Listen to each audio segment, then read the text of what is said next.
I know the pool's gathering at 1:30, so I'm going to try to keep this on the short end. This morning, the president had a listening session with the attorney generals and the Fraternal Order of Police with the vice president to discuss law enforcement issues related to terrorism and inner-city violence. The Fraternal Order of Police is the world's largest organization of sworn law enforcement officers with more than 330,000 members. They represent those who dedicate their lives to protecting and serving. They advocate for improved working conditions for law enforcement officers and for the safety of our communities. The president thanked the FOP leadership for their support and reaffirmed his pledge to have our back.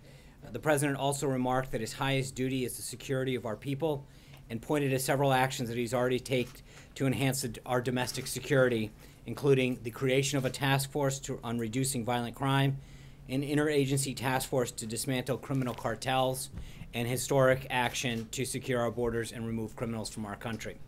The group held an in-depth discussion about the rise of violent crime in some parts of the country, the disturbing increase in members of law enforcement being targeted ambush-style attacks, and the need to address the country's opioid epidemic. Attorney General Sessions told the FOP leadership that he looks forward to continuing to work closely with them to tackle the challenges facing law enforcement as they work to keep our community safe. This afternoon, as I mentioned at the top, the president will sign an executive order on energy independence at the Environmental Protection Agency headquarters. The president strongly believes that protecting the environment and promoting our economy are not mutually exclusive goals. This executive order will help to ensure that we have clean air and clean water without sacrificing economic growth and job creation. First, it directs all agencies to conduct a review of all regulation, rules, policies, and guidance documents that put up roadblocks to domestic energy production and identify the ones that are not either mandated by law or actually contributing to the public good. It also rescinds a number of the previous administration's action that don't reflect this administration's priorities. The full list is laid out in the executive order, which will be provided to you later today after the president signs it. Next, the order directs the EPA to take several actions to reflect this president's environmental and economic goals, including a review of the new performance standards for coal-fired and natural gas-fired plants that amount to a de facto ban on new coal plant production in the United States. This is great news for states like Wyoming, West Virginia, Kentucky, Pennsylvania, and others.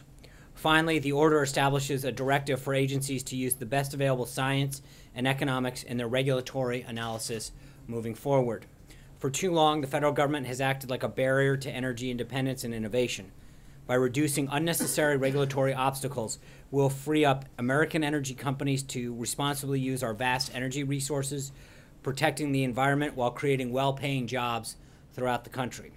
American electricity producers have already done an amazing job of adapting and utilizing new technologies to deliver clean power to the United States.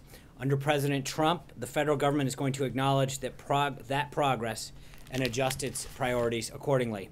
Moving on, later this afternoon, the president will meet with Secretary of State Tillerson and Secretary of Homeland Security Kelly. And this evening, the president and the First Lady will host a reception here in the White House for senators and their spouses. This will be the first time that President Trump has invited all current senators to the White House, and he looks forward to this opportunity, as well as to speak with some of the senators about the places where they can come together and make this country better. One of those places that he hopes to find common ground with Senate Democrats here tonight is the confirmation of Judge Neil Gorsuch to the Supreme Court. Yesterday, many Senate Democrats began declaring support for Senate Minority Leader Chuck Schumer's partisan filibuster of Judge Gorsuch. And as I've said, these senators if these senators get their way, this will be the first successful filibuster of a nominee to join the Supreme Court. Leading Democrats have lamented these tactics as recently as last year. Senator Schumer, in fact, wrote last year in an op-ed in the New York Daily News, and I quote, "At a time when Americans want to move forward, the last thing is a new recipe for gridlock at the Supreme Court." Democrat nominee Hillary Clinton said of the Supreme Court confirmation progress, quote, "It should not be an exercise in political brinksmanship and partisan posturing, and that nominees deserve a, quote, full and fair hearing followed by a vote." Senator Claire McCaskill of Missouri tweeted, "The Constitution says the Senate shall advise and consent, and that means having an up or down vote." So who are Senate Democrats going to enact this on an extraordinary lengths to block? It's an individual, frankly, who their body, including Senator Schumer, unanimously confirmed for a seat on the 10th Circuit not too long ago.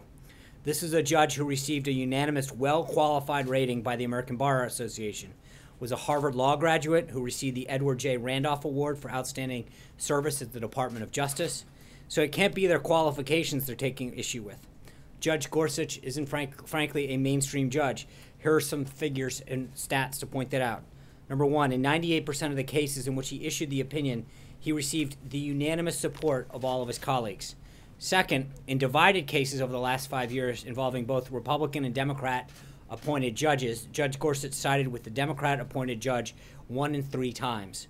When the shoe was on the other foot, when a Supreme Court nominee for a Democratic president went through the confirmation hearings and meetings with senators from both parties, neither Justices Kagan nor Sotomayor faced an attempted Senate filibuster.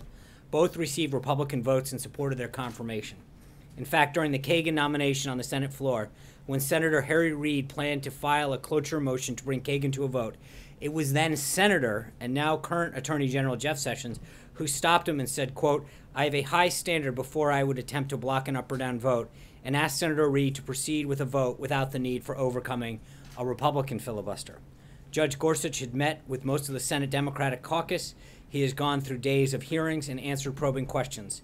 He is eminently qualified and deserves the deference and consideration from the minority Senate Democrats that President Obama's selection were given once they had gone through the confirmation process. A few things I want to highlight. Last night, the president announced his intent to nominate Makan Delrahim to serve as Assistant Attorney General of the Antitrust Division at the Department of Justice. And this morning, we announced the president's declaration that a major disaster exists in the state of Nevada and ordered federal assistance to supplement recovery efforts in the areas affected by severe storms, flooding, and mudslides this past February. And finally, this morning, the president was pleased to see that Ford announced $1.2 billion investment in 3 manufacturing facilities in Michigan just 2 weeks after automobile executives came to the White House and met with the president. This adds to the growing wave of positive news, jobs news under the president, and continued investment from Charter Communications, his approval of the permit for Keystone XL pipeline on Friday. In addition, Energy Transfer's partners reported Monday that the Dakota Access Pipeline has been filled with oil as they enter the final stages of preparation that will finally put this into service. According to data released by the Conference Board, in March, consumer confidence, quote, soared to its highest level in 16 years. And from individual announcements to significant boost in both consumer and CEO confidence generally, it's clear that the president's economic agenda is what America's businesses have been waiting for. These businesses have spent years being held back by unnecessary bureaucratic red tape, and what we're seeing now is just the taste of the heights our economy can reach once those burdens are removed. And lastly, I want to make a comment on a false report regarding former acting Attorney General Sally Yates. As a matter of fact, I'd like to walk you through the sequence of events just to make sure that everyone's abundantly clear on what happened. On March 14th, Chairman Nunes and Ranking Member Schiff invited Sally Yates to testify on March 28th. On March 23rd, Sally Yates' attorney sent a letter to the Department of Justice asking for their consent to testify without constraints.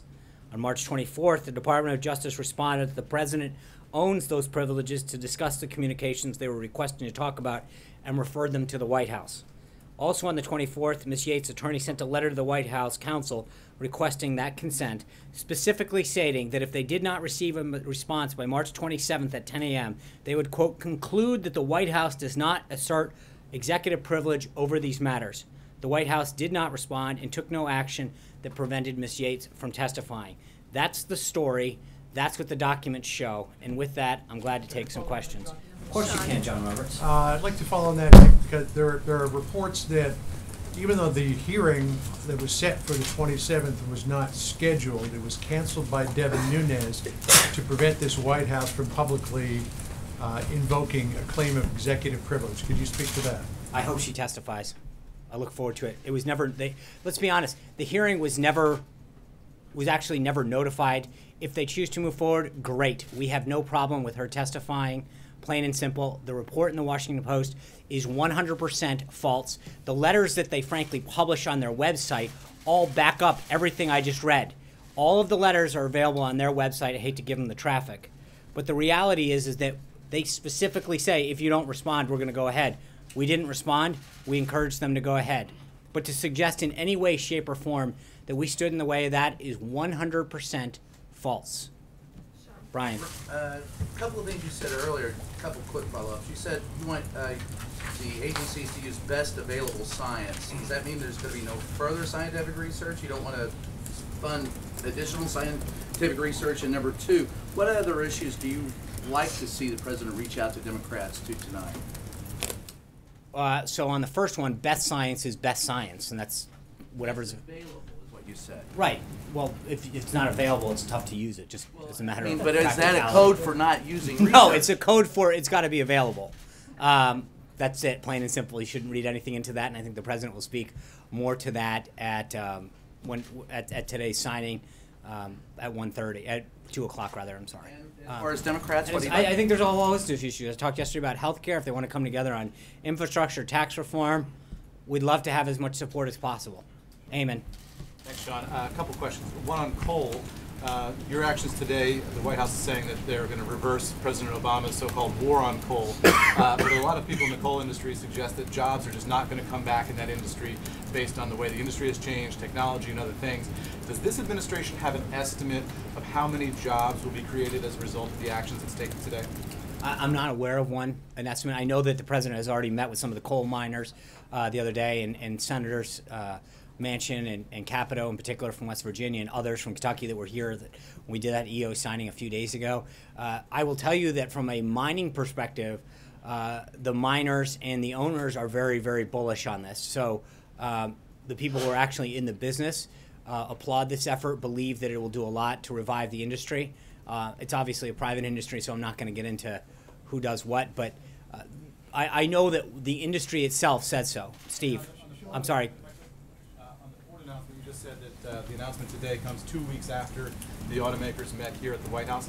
Did the White House or the president do anything in that meeting that led to this Ford announcement today? I think there's been some regulatory effort and some commitments on the regulatory efforts going forward in the future that I think may have played a role. I would ask Ford on that. I just think it's a continued sign of it. I think we have seen a number of industry leaders, union leaders, truckers, truck companies come in, talk about burdens, and I think there's been several cases where meetings in the White House, or frankly, we went to Michigan and held that roundtable out there as well, that meetings that we have a very positive follow-up in terms of a commitment from a company or an industry to create jobs, to invest more in this country. But in each of these cases, get political credit for this announcement today? I'll leave it up to Ford to make that determination. I think that we're obviously pleased with more Americans getting jobs throughout various sectors, and I think that we'll continue, and the president has made it very clear that he continues to fight to bring back jobs and manufacturing here to the country. Steve. Sean, as you begin looking seriously at tax reform, could you just go through what is the president's bottom line? Does it need to have middle-class tax relief, corporate tax relief? Can you do it comprehensively or piecemeal? Do you add infrastructure spending to it somehow? How are you looking at this? So on the first two, those are both key components. The middle class individual tax piece of it, and then the corporate rate has to come down. I think those are guiding principles that the president has laid out. As far as how the process works, there are, I think and I don't want to get ahead of the folks in the legislative affairs or the guys on Capitol Hill, but I would suggest to you that there's a prevailing attitude out there that the FY18 reconciliation is probably the most likely vehicle to move some of this. Again, what we want to do is keep a lot of options on the table in terms of, do we put infrastructure in? Is there another vehicle to drive that? But part of gathering folks together now from Capitol Hill, from industry, from groups, is to begin that discussion, to talk about what needs to go in, what the way forward is, and so that conversation has begun, and it's continuing. And when do you think you'll have some recommendations to take to the president? Well, internally, the team has been talking to him for a while. I think there's a bigger discussion that has to happen as we branch out with outside groups, industry, members of Capitol Hill, et cetera, that start to formulate some additional listening that needs to happen on this, and again, I think part of it is there's a legislative strategy that needs to tie into this. Blake. Is the White House currently involved in any renegotiations of the health care bill? And if so, in what manner? Staff has met with individuals and listened to them. So I don't know how detailed you want to. I mean, have we had some discussions and listened to ideas? Yes. Are we actively planning an immediate strategy? Not at this time. I think there is a discussion that began, as I mentioned yesterday, of a lot of individuals on both sides of the aisle reaching out to both the president and key staff members to share ideas and additional ways forward. So there has been a discussion, and I believe there will be several more. What would you say to the folks who have a genuine concern that if you could not get health care done, how do you go about getting big ticket items like tax reform and infrastructure done? People say if you can't get one, how are you going to do the next? What would you say to that concern? Well, again, I think, as I mean, we're going to build a coalition for this. I think each of them have different constituencies, and I think we're going to work with members of both sides of the aisle on both of those big ticket issues to see where we can find agreement and move forward. But I don't want to prejudge the outcome at this point. John. Yeah. Thank you, Sean. We'll do both. All right. Let him first. I'll stick with the row and then I'll go to Matt. So straight up. Sorry, Francesca. Okay. John Gizzi. All right. Thank you, Sean. Francesca, then John, then Matt. We'll just lucky day. Thank you, Sean. Just as a follow-up question on Blake's, did the president himself have any discussions with Speaker Ryan or Leader McCarthy or anyone over the weekend about health care and making an actual vote on the American Health Care Act? And one got the impression from Speaker Ryan today that he was going to try to pass this with Republican votes, which would contradict some of your statements about reaching out to Democrats all along. Has any of this come up with discussions between each side of Pennsylvania Avenue? So I think I talked yesterday. They have spoken a few times about different strategies, different ideas, different policy aspects to the bill. Absolutely. At least on at least 2, maybe 3 times they've spoken. And I know several of our staff members have also engaged in discussions again to talk about potential ways forward. So those conversations have occurred. I think that's what I mentioned to Blake. I mentioned some of it yesterday. And if we can find a way forward, we'll do it. But look, I don't think, just so we're clear, John, to your question, I'm not saying we've picked a strategy and we're going to go with this group or that group. I think the president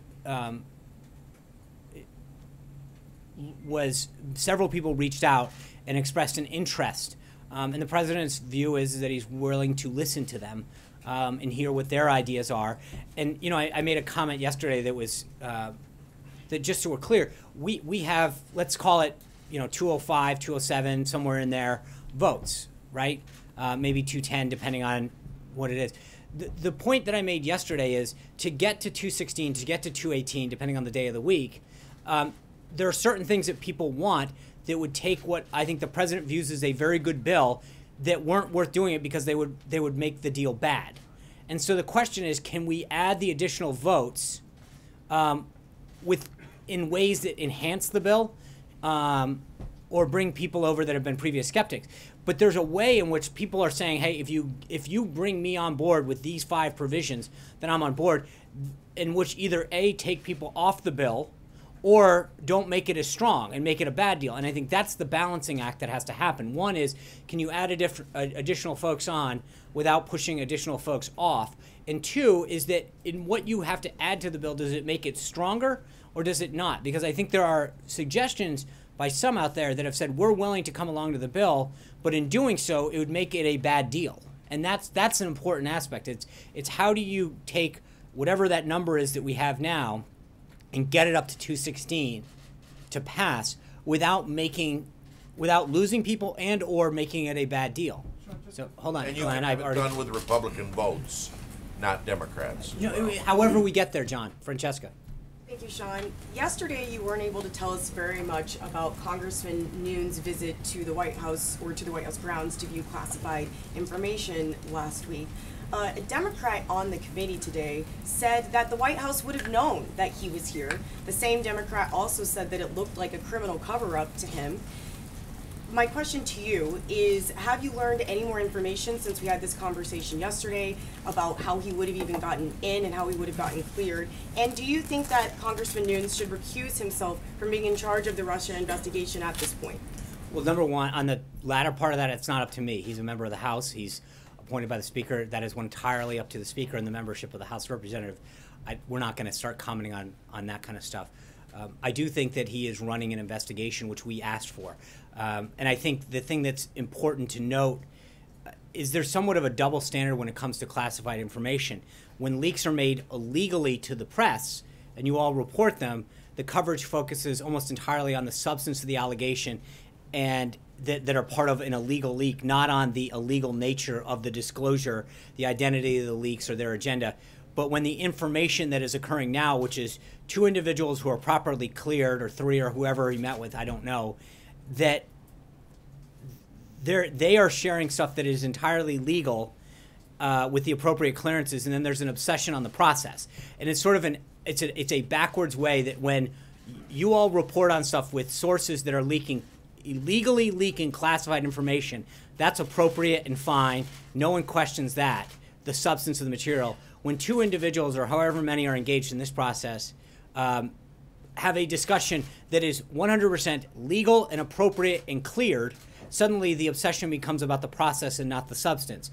And I think that it is somewhat reckless in how the conversation over classified information is discussed while sort of attempting to press a false narrative that exists.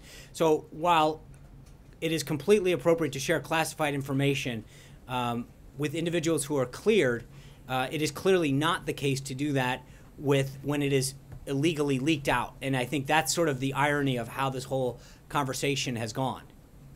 John. Thanks so much, Sean.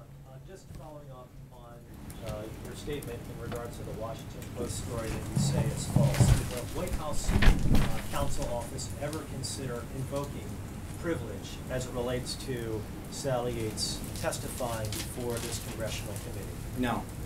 And why is that? You certainly would be in a position to invoke privilege. After all, these were privileged communications between the acting Attorney General and the Executive Office of the President. That would fall. I know this would be a shocker, but again, part of it is that I think that we've been very clear that when you actually get to the bottom of the facts, every single person who's been briefed on this, as I've said ad nauseum from this podium, that they've been very clear that there is no connection between the president or the staff here and anyone doing anything with Russia. And I think that the view here was great. Go share what you know.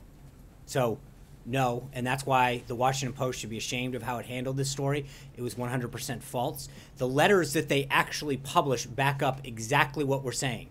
That she was asked about this information. Their attorney asked the DOJ. The DOJ said that she had to ask the White House. They made it very clear, if you don't do this, we are going to go forward. We had no objection to her going forward. That's it. I do. Matt was next. I get it. Sean, There's an order here. just quickly following up on that, I have 2 questions on 2 different topics. Yeah, so we're taking what you're saying, that's as assurances that Chairman Nunes' decision to call off that hearing did not have anything to do with any pressure from the White House? No. Okay, thank you. On a different topic, we're seeing more states, Maine, Virginia, and Kansas specifically, moving to expand Medicaid under the Affordable Care Act, joining the 30-plus states that have already done that. What's President Trump's message to Republican legislators and legislators generally in those states now that the Affordable Care Act's future is so uncertain? I think there's a reason he explained to Congress, and especially members who have talked about entitlement expansion, why we should have passed this bill last week and why we need to address it now. This is a major issue.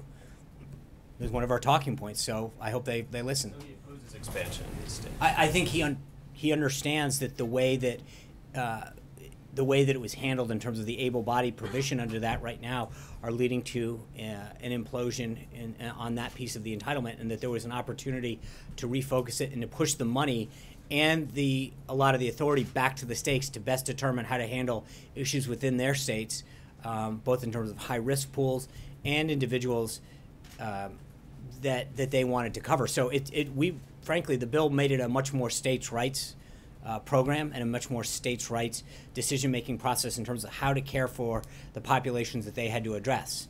Cecilia. Thank you. Just a couple things on the Yates thing. So how and when exactly did the White House encourage her to testify?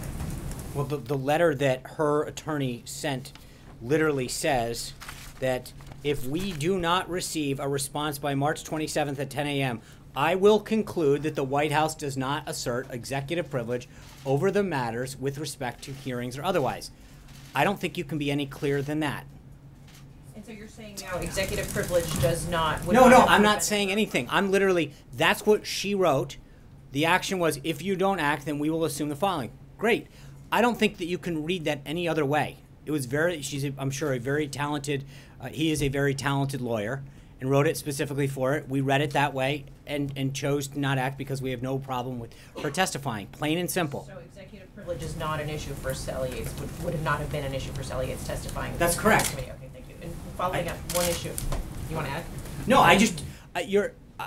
it's interesting. I mean, this is very clearly worded, and yet somehow you're asking me how to interpret that in any other way than literally reading plain English. Okay.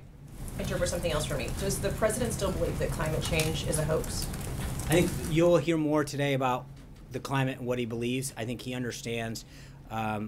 He does not believe that, as I mentioned at the outset, there's a binary choice between job creation, economic growth, and caring about the environment, and that's what we should be focusing on. I think at the end of the day, where we should be focusing on is making sure that all Americans have clean water, clean air, and that we do what we can to preserve and protect our environment.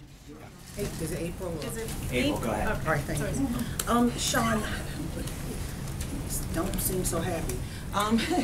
You like, go ahead. Anyway, with all of these investigations, questions of what is, how does this administration try to revamp its image? 2.5 months in, you've got this Yates story today. You've got other things going on. You've got Russia. You've got wiretapping. You've got no. We don't have that. I know. On Capitol Hill. No. I get it, but you keep. I've said it from the day that I got here until whatever that there is no connection. You've got Russia. If the president puts Russian salad dressing on his salad tonight, somehow that's a Russian connection. But every single person. No, that's I appreciate your agenda here, but the reality is, hold on. No, at some point report the facts. The facts are that every single person who has been briefed on this subject has come away with the same conclusion. Republican, Democrat, so I'm sorry that disgusts you.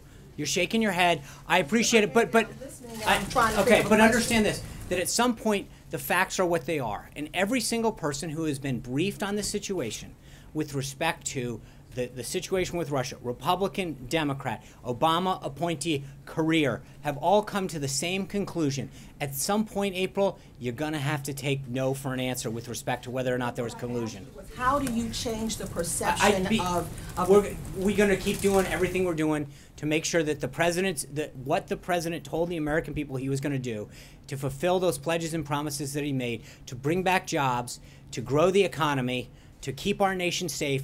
That's what he's been focused on since day one. We're going to keep focusing on that every single day. Comes Friday. Condi Rice did not support this president.